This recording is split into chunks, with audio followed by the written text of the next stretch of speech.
English में कहते हैं कि power corrupt and absolute power corrupt absolutely, यानी आपके पास अगर पूर्ण सत्ता आ जाती तो आप और ज़्यादा भ्रष्ट हो जाते हैं और ज़्यादा गलत दिशा में चले जाते हैं। अभी 28-30 साल का लड़का जिसकी मम्मी देश की प्रधानमंत्री और देश की प्रधानमंत्री भी ऐसी कि बहुत ताकतवर हो, चुनाव जीत के आई हो और सामने बड़े बड़े दिग्गजों को हराया हो उन्होंने, और 71 में उन्होंने बांग्लादेश बनाया, जो कि उनका एक बहुत बड़ा योगदान है देश के इतिहास में, साउथ एशिया की पॉलिटिकल हिस्ट्री को रिस्ट्रक्चर। आपातकाल लगा के लोकतंत्र की हत्या की।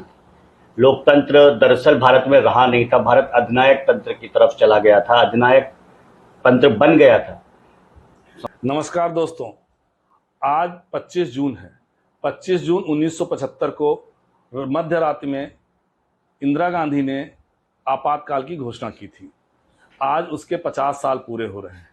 इस पर चर्चा करने के लिए दिल्ली विश्वविद्यालय के प्रोफेसर, जिनका शैक्षणिक जीवन लगभग 10 साल का है और लेखक हैं, विचारक हैं और विभिन्न विषयों पर अपनी बात बेबाकी से रखते हैं और युवा भी हैं, आप सबके जाने पहचाने हैं डॉक्टर स्वदेश सिंह। स्वदेश जी, इस विषय पर मैं आपसे चर्चा करना चाहता हूं कि 25 जून 1975 को जब इमरजेंसी लागू हुई थी, आज की जो वर्तमान सरकार है उसको एक लोकतंत्र का काला अध्याय मानती है।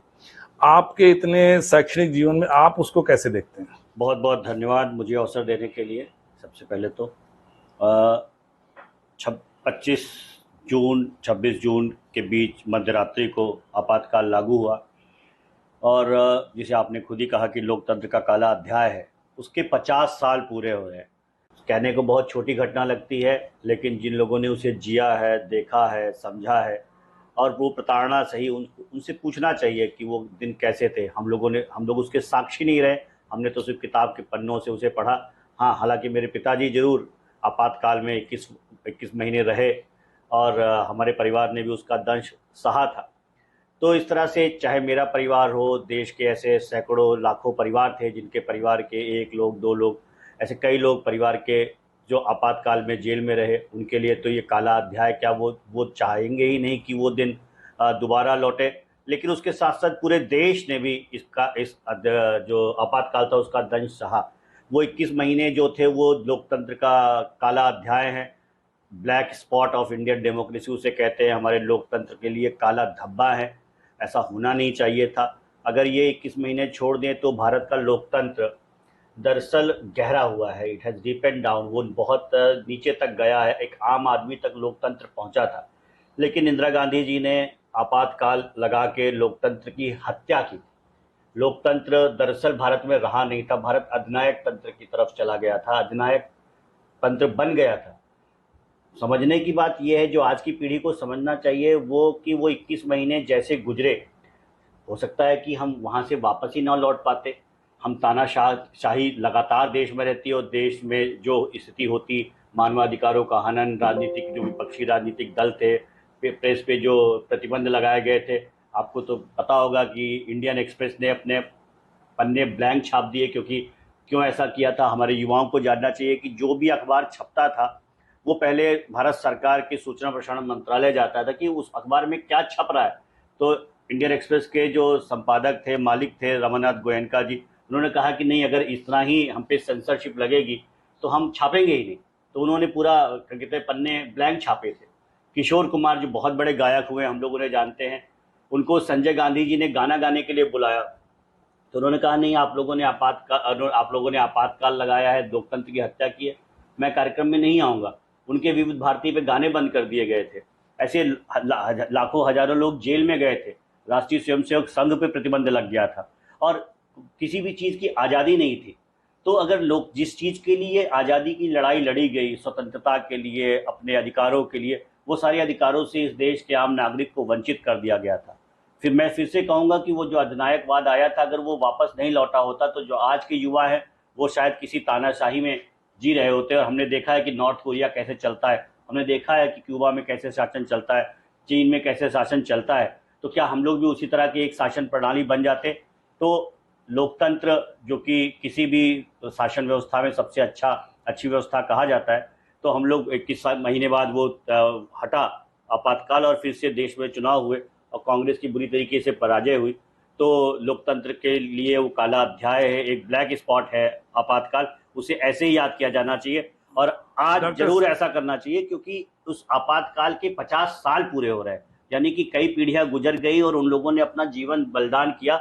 उसको समझना चाहिए आज की पीढ़ी की, आज के किशोर लोगों को, आज के युवाओं को, कि ऐसी नौबत फिर ना आए कि हम लोग फिर से आपातकाल की ओर। डॉक्टर साहब, ये जो इंदिरा गांधी ने ये कदम उठाया था, इतिहास के पन्नों में, चूंकि आप पॉलिटिकल साइंस के प्रोफेसर हैं और देश विदेश में आप पॉलिटिकल साइंस पर लेक्चर देने जाते हैं, तो पॉलिटिकल साइंस और इतिहास के पन्नों को पलट के देखें तो इंदिरा गांधी ने ये कदम क्यों उठाया था? देखिए, इंदिरा गांधी जी देश की प्रधानमंत्री बनी 1970 में।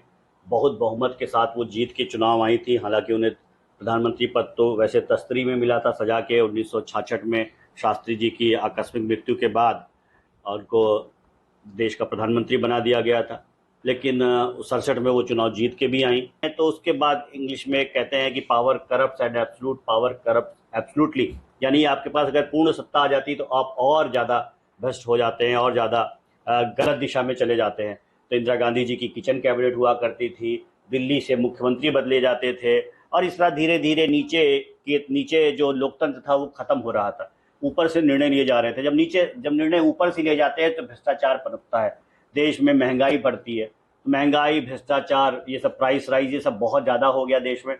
उसी बीच में 1973 में गुजरात में एक इंजीनियरिंग कॉलेज में बड़ौदा के मेस का खाना अच्छा नहीं था। छात्र आगे आए, उन्होंने वहाँ से आंदोलन शुरू किया। उसी प्रकार का आंदोलन, छात्र आंदोलन बिहार में शुरू हुआ। यानी कि वो जो महंगाई थी, भ्रष्टाचार था, जो अधिनायकवादी नीतियाँ जिस तरह की इंदिरा जी अपना रही थी अपने किचन कैबिनेट के माध्यम से, उन सब का विरोध शुरू हुआ। और ये छात्र थे 20 साल के, 18 साल के, 22 साल के। अरुण जेटली जी दिल्ली में थे। कहा जाता है कि इन 20-22 साल के छात्रों का नेतृत्व एक 74 साल के बुजुर्ग तो वो जो बच्चे थे, वो जो बच्चे थे, युवा थे, अपनी अपनी यूनियन के प्रेसिडेंट थे, सेक्रेटरी थे, तो उनको लगा कि एक गंभीर, एक अनुभवी नेतृत्व तो हमें चाहिए। और वो लोग, कहा जाता है, जयप्रकाश जी के पास गए। उन्होंने कहा कि आप इस आंदोलन का नेतृत्व कीजिए। तो जयप्रकाश जी ने उसे सहर्ष स्वीकार किया। वो उस समय की मांग थी, उस समय की जरूरत थी कि जो देश में परिस्थितियां बन रही थी, आम आदमी जिस तरीके से परेशान था, तो छात्रों ने, युवाओं ने उसमें कमांड तो हाथ में ली, लेकिन उनको लगा कि एक अनुभवी नेतृत्व होना चाहिए। तो जयप्रकाश जी के पास गए। जयप्रकाश जी पुराने कांग्रेसी थे, गांधी जी के साथ उन्होंने काम किया था, लेकिन बाद में उन्होंने सोशलिस्ट हो गए थे और उन्होंने बाद में राजनीति छोड़ दी थी और तमाम अच्छे काम वो कर रहे थे, लेकिन राजनीति से थोड़ा दूर रहते थे। राजनीति माने चुनावी राजनीति से। तो उन्होंने उसका नेतृत्व संभाला और दिल्ली में बहुत बड़ी रैली हुई। रामलीला मैदान में पीछे लिखा था, सिंहासन खाली करो कि जनता आती है। इन सब से इंदिरा जी भयभीत हो गई। 1974 का जब पूरा ये आंदोलन हुआ, और उसी बीच में 1975 में जो राजनारायण जी ने केस किया था, इलाहाबाद हाईकोर्ट में निर्णय आ गया कि इंदिरा गांधी जी का जो अपना खुद का जो निर्वाचन था रायबरेली से, वो गलत पाया गया, क्योंकि उसमें यशपाल कपूर, जो कि एक सरकारी कर्मचारी होते थे और वो इंदिरा गांधी जी के चीफ इलेक्शन एजेंट भी थे। एक सरकारी कर्मचारी चीफ इलेक्शन एजेंट बन नहीं सकता। इस आधार पे उनके चुनाव को गलत साबित किया गया और उनको इस्तीफा देना पड़ा।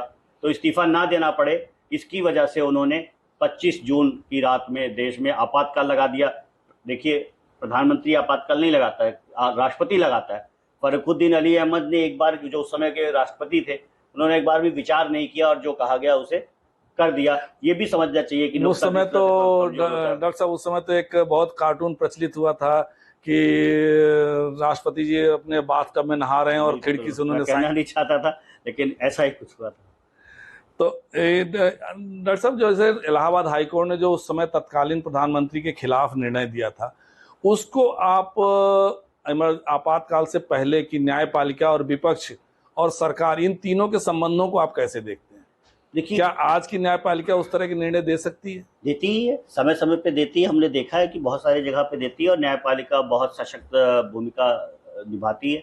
हाँ, हालांकि 50 और 60 के दशक में ऐसा हमें कम दिखा, और वो समय था 1973 में केशवानंद भारती केस, उसके पहले गोलकनाथ केस, और न्यायपालिका धीरे धीरे अपनी भूमिका बढ़ा रही थी। जुडिशियल रिव्यू और न्यायिक समीक्षा का वो समय था, और बेसिक स्ट्रक्चर थ्योरी उस समय आई थी। न्यायपालिका, होता क्या है, जब जब कार्यपालिका और विधायिका अपना काम ढंग से नहीं करते तो न्यायपालिका की भूमिका बढ़ती है।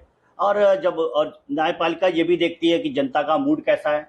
हमने देखा है कि जब दिल्ली में निर्भया जैसा केस हुआ या ऐसे तमाम केसेस जब हुए, तो न्यायपालिका ने बहुत कठोर निर्णय सुनाए वर्तमान में जो उस समय जो तत्कालीन सत्ता में लोग थे। तो न्यायपालिका जनता के हित में बहुत बार काम करती है, और तब उसे करना पड़ता है जब कार्यपालिका और विधायिका अपनी भूमिका नहीं निभाती।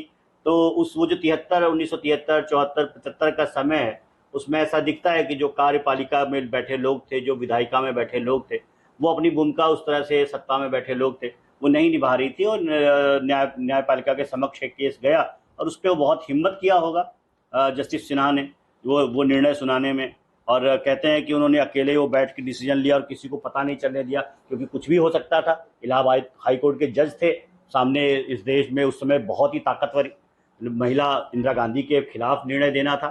तो वो भी एक बहुत अच्छा प्रकरण है जिसे कभी हम लोग अलग से चर्चा करेंगे। डॉक्टर साहब, जैसा आपने शुरू में कहा कि आपके पिताजी भी लगभग 21 महीने आपातकाल में जेल में रहे, तो आप उस समय आपातकाल के दौरान राज्य और नागरिकों के बीच संबंध को कैसे देखते हैं? क्योंकि उस समय का एक बहुत चर्चित केस है जो आजकल कानून के विद्यार्थियों को पढ़ाया भी जाता है, जबलपुर केस, जब एसडीएम जबलपुर केस पढ़ाया भी जाता है कि सारे नागरिकों की सारी मौलिक अधिकार खत्म कर दिए गए थे, तो उसको आप कैसे देखते हैं?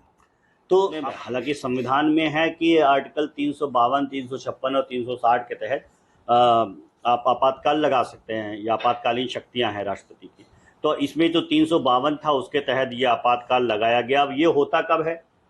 352 होता है जब आपके देश की आंतरिक सुरक्षा को खतरा है। तो देश की आंतरिक सुरक्षा को किसी बाहरी ताकत से खतरा तो था नहीं। संविधान संशोधन किया गया था कि भाई उसके बाद सिविल वॉर जैसी स्थिति हो जाए, गृह युद्ध जैसी। तो इंदिरा गांधी जी ने उस आधार पर जाके कि देश में दरअसल षड्यंत्र रचा जा रहा है देश के खिलाफ और सिविल वॉर जैसी स्थिति हो सकती है, आंतरिक सुरक्षा को खतरा है, ये कह के उन्होंने आपातकाल लगाया था। अब अगर लगाया था तो उसमें आम नागरिकों की तो कोई भूमिका थी नहीं, तो आम नागरिकों के मूल अधिकार क्यों से आप सस्पेंड कर दे रहे? ये सारे के सारे सस्पेंड कर दिए गए थे। उसके बाद जो मीडिया है, मीडिया जो आर्टिकल 19 हम प्रेस की स्वतंत्रता की बात करते हैं, मीडिया पे प्रतिबंध लगा दिया गया था। और ऐसे तमाम प्रतिबंध इस देश में लगा दिए गए थे और एक बिल्कुल यूनिटरी सिस्टम बन गया था कि दिल्ली से ही पूरे देश की सत्ता चला करती थी।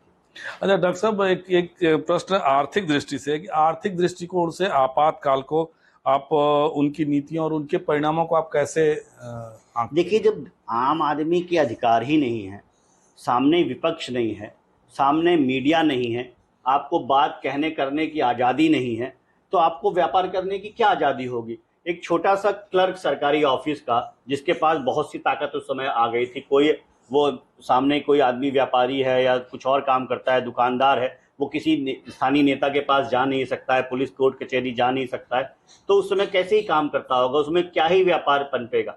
तो उस समय उसको एक जो परिस्थितियां बनी थी देश में, उसको बोलते हैं लाइसेंस कोटा परमिट राज। यानी कि आपको, अगर आपके पास पैसा है, आज की तारीख में आपके पास पैसा है, आप 4 फोन रख लीजिए, 8 सिम लगा लीजिए, तो या फिर आपको घर बनाना है आप बना लीजिए, तब आपको सीमेंट भी चाहिए होता था, उसका परमिट चाहिए होता था। आपके पास पैसे, आप जाके कोई गाड़ी घंटे भर में खरीद आइए। आपको स्कूटर भी चाहिए होता था, उसका परमिट चाहिए होता था। आपको कोटा कि अगर इतनी से ज्यादा सामान आप नहीं इस्तेमाल कर सकते, यानी राज्य का इतना ज्यादा दबाव था उस लाइसेंस कोटा परमिट राज्य में कि कुछ कहने को नहीं। आप कहेंगे इसमें गलत क्या है? गलत इसमें यह है कि राज्य अपने आप में कोई आइडेंटिटी तो नहीं है, उसको कुछ लोग चला रहे होते हैं। और अगर उनको आप असीमित सत्ता दे देंगे, असीमित ताकत दे देंगे, तो उसका जाहिर सी बात है कि दुरुपयोग करेंगे, ये मानवीय प्रवृत्ति है। तो ये उस दौर में यही हो रहा था। इसी के कारण आम आदमी दरअसल खड़ा हुआ, और ये जो वो लोग थे वो तो सत्ता में बने रहे, जो 74 में थे, वो 75 में भी थे और 1976 में भी थे, 77 तक थे। तो उन्होंने बेहतर काम करना शुरू कर दिया होगा, ऐसा तो नहीं है। वही इंदिरा जी 74 में थी जिसके खिलाफ वो आंदोलन हो रहा है, 73 में भी थी जिसके खिलाफ आंदोलन हो रहा है। अगर वही इंदिरा जी 75 और 76 में भी हैं, वही क्लर्क, वही बाबू, वही लाइसेंस कोटा परमिट राज, तो उसमें आर्थिक विनिमय कैसे हो सकता है? उसमें आर्थिक प्रगति तो हो नहीं सकती है। अब एक 28-30 साल का लड़का जिसकी मम्मी देश की प्रधानमंत्री और देश की प्रधानमंत्री भी ऐसी कि बहुत ताकतवर हो, चुनाव जीत के आई हो और सामने बड़े बड़े दिग्गजों को हराया हो उन्होंने, और 71 में उन्होंने बांग्लादेश बनाया, जो कि उनका एक बहुत बड़ा योगदान है देश के इतिहास में, साउथ एशिया की पॉलिटिकल हिस्ट्री को रिस्ट्रक्चर करने में। तो ऐसे माँ के वो बेटे थे और उनके पास असीमित सत्ता आ गई। तो इवन कहते हैं कि जो सत्ता थी वो दरअसल तो 71 से लेकर 77 तक, और खास करके आपातकाल में, वो तो संजय गांधी जी ने ही चलाई थी। और संजय गांधी जी ने ऐसे तमाम निर्णय लिए जो आज की तारीख में आपको तुगलकी लग सकते हैं, कि आपको लगता है कि भाई सब बिल्डिंग कलर एक जैसे होने चाहिए। लखनऊ में हजरतगंज में आपने देखा होगा पिंक कलर की बिल्डिंग्स हुआ करती थी। तो ऐसे तमाम चीजें उन्होंने किया कि भाई सब बिल्डिंग को एक तरह से पुतवा दो या नसबंदी करवा दो, सब लोगों को पकड़ के, तो जनसंख्या बढ़ रही है, नसबंदी करवा दो। या दिल्ली के तुर्कमान गेट पे कई सारी गलत गलत काम उन्होंने किए, ऐसे तमाम चीजें करती। मैंने बताया कि किशोर कुमार जो उनके बुलाने पे दिल्ली में गाना गाने नहीं आए, उनके उनके कार्यक्रम में कि माहौल देश का खराब है, लाओ थोड़ा हल्का करते हैं, संगीत संध्या उन्होंने कर दी, फिल्म स्टार्स बुलाए, किशोर कुमार नहीं आए। उनकी उनकी चेतना जागृत होगी कि इन्होंने देश के साथ गलत किया है, मैं नहीं जाऊंगा, तो उन्होंने उनके विविध भारती पर सारे गाने रोक दिए। अब अगर किशोर कुमार के गाने 1970 के दशक में रुक जाए तो एक बहुत बड़ी घटना है। ऐसे तमाम चीजें वो रोज करते थे और उसकी वजह से हमें दिखता है कि बहुत गलत दिशा में देश गया। जैसे डॉक्टर साहब, जो वर्तमान सरकार है आज की तारीख, भारतीय जनता पार्टी, इसके जो वरिष्ठ नेता थे, जो इसका पूर्व संगठन था भारतीय जनसंघ, इमरजेंसी में उसके सभी बड़े नेता जेल में गए थे, और उसी की याद में आज ये इसको एक संविधान पर काला दिवस के नाम पर मनाना चाहते हैं। उस समय की परिस्थिति और 50 साल बाद इसको एक इस तरह के काला दिवस के रूप में मनाने में कितनी प्रासंगिकता रह जाती है? बहुत प्रासंगिकता। इस देश के आम युवा को जानना चाहिए कि अगर देश में, क्योंकि अब आप उसको एक्सपेरिमेंट करके तो दिखा नहीं सकते फिर से, तो उसको वो बताने के लिए कि वो जागृत रहे कि लोकतंत्र आपको ऐसे तश्तरी में सजा के नहीं मिला है। उस लोकतंत्र के पीछे बहुत संघर्ष है, बहुत सारे लोगों का, लाखों लोगों का। उस संघर्ष के बाद ये व्यवस्था निकलती है। जब आज की तारीख में हमारा युवा, उसके एक बटन दूर उसके पास आज, क्योंकि ऐसा कहा जा रहा है कि जो आज का युवा है उससे ज़्यादा प्रिविलेज क्लास कोई नहीं है, क्योंकि वो 1 मिनट के अंदर कोई भी चीज़ ऑर्डर करके मंगा सकता है, कोई भी चीज़ दुनिया की देख सकता है, कोई भी ज्ञान वो अर्जित कर सकता है, कोई भी वीडियो वो देख सकता है, कहीं भी वो जा सकता है। इतना सरल और सहज व्यवस्था पहले कभी नहीं थी। ये कैसे संभव हुआ है? ये एक स्वस्थ लोकतंत्र में एक आर्थिक और सामाजिक एक ताना बाना बुन के संभव हुआ है, और इसके लिए बहुत संघर्ष किया है पिछले 75 सालों में। उस संघर्ष पे विराम लगाने की कोशिश जो हुई उसको जानना चाहिए, और इसलिए जानना चाहिए कि आगे भी अगर कोई ऐसी कोशिश होती है तो उसमें युवा ही आगे आया था। इसलिए इसको मनाना चाहिए, और बिल्कुल निचले स्तर तक जाके मनाना चाहिए, और जिसमें हर युवा की साझेदारी और उसमें हिस्सेदारी हो।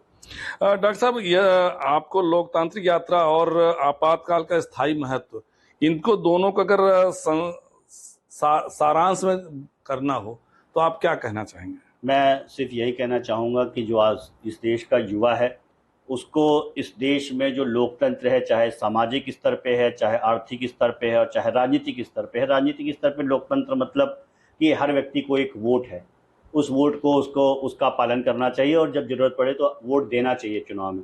लेकिन सामाजिक लोकतंत्र, सामाजिक न्याय जो है वो कि समाज में बराबरी आए, सभी लोग सामाजिक स्तर पे बराबर हो। और आर्थिक लोकतंत्र यानी इस देश के जो संसाधन है उसमें सभी का हक है, और वो सही तरीके से बटे लोगों में। ये सारी चीज़ों को जानने का, समझने का ये जो आपातकाल है बहुत अच्छा अवसर है कि बिना उसके लोकतंत्र, अगर लोकतंत्र ही नहीं होगा तो सामाजिक लोकतंत्र कहाँ आएगा, राजनीतिक लोकतंत्र कैसे होगा, आर्थिक लोकतंत्र कैसे होगा? तो वो उस लोकतांत्रिक जीवन मूल्यों को समझने का, उसको विचार करने का ये बहुत ही अच्छा अवसर होता है, और इसको इस देश के युवाओं को जरूर जानना चाहिए, रखते हुए कि आपातकाल इस देश के पे एक काला अध्याय है, काला धब्बा है। लोकतंत्र इस देश में जितना गहरे जा सके जाना चाहिए, और उससे हटाने की कोशिश हुई थी, एक अधिनायकवादी शासन लाने की कोशिश हुई थी, और जो नहीं होना चाहिए। और इस देश के लोकतांत्रिक जीवन में मूल्य और मजबूत होने चाहिए। यही हमें, ये जब 50 साल पूरे हैं, इस पे हमें युवाओं को इस पर ध्यान रखना चाहिए। डॉक्टर स्वदेश, जैसा कि अभी आपने बताया, और आज की जो वर्तमान हमारी सरकार है, वर्तमान सरकार के खिलाफ भी जो उस समय जो पार्टी सत्ता में थी वो कहती है कि आज की वर्तमान सरकार ने एक अघोषित आपातकाल लगा रखा है, उसके बारे में आप क्या कहना चाहेंगे? इसके बारे में तो हम लोग चर्चा करते रहते हैं कि उन्हें शायद पता ही नहीं है कि आपातकाल होता क्या है। कि अगर आप बहुत तेजी से चिल्ला के माइक पे कह रहे हैं कि देश में आपातकाल है, वहाँ पे मैंने आपको बताया किशोर कुमार के गाने रोक दिए थे, नेताओं के भाषण तो छोड़ दीजिए, आपने खुद ही कहा विपक्ष के सारे नेता जेल के पीछे थे। तो वो जो लोग कह रहे हैं कि इस देश में अघोषित आपातकाल है, और चिल्ला चिल्ला के कह रहे हैं, एडिटोरियल्स लिख के कह रहे हैं, यूट्यूब पे वीडियो करके कह रहे हैं, बड़े हजारों लोगों की भाषण के बीच में कह रहे हैं, ये अपने आप में ऑक्सीमोरन है, यानी विरोधाभासी बात है। क्योंकि लोग, जब आपातकाल होता है तो हम लोगों ने देखा, इसीलिए युवाओं को बताने की जरूरत है कि दरअसल आपातकाल होता क्या है। यही जो 25, 26, 27, 28, 30 जून इसका पखवाड़ा मने, इसका एक हफ्ता बताया जाए कि दरअसल आपातकाल में क्यों हुआ, तो वो प्रताड़नाएं क्या होती थी, वो बताने की जरूरत है कि कैसे इस देश का विपक्ष का नेता, कैसे इस देश की सारी बड़ी पार्टियों के नेता, कैसे इस देश के सारे अखबार, पहले जो सूचना प्रसारण मंत्री हैं वो देखेंगे, और तमाम चीजें हुआ करती थी। अभी तो उस तरह की कोई बात है नहीं। और अगर लोग कह रहे हैं कि आपातकाल, इसका मतलब समझ लीजिए आपातकाल नहीं है, क्योंकि आप कह नहीं सकते, आपको कहने की आज़ादी नहीं होती, आपको सुनने की आज़ादी नहीं होती, आपको किसी प्रकार की आज़ादी नहीं होती। आपने जैसा बताया कि आपके मूल अधिकार जो है उसमें क्या कहते हैं सस्पेंड हो जाते हैं। डॉक्टर सिंह, आपके इस गहन विश्लेषण के लिए आपका बहुत बहुत धन्यवाद। अंत में क्या आप 50वीं वर्षगांठ पर 2 शब्द कुछ जोड़ना चाहेंगे आखिर में?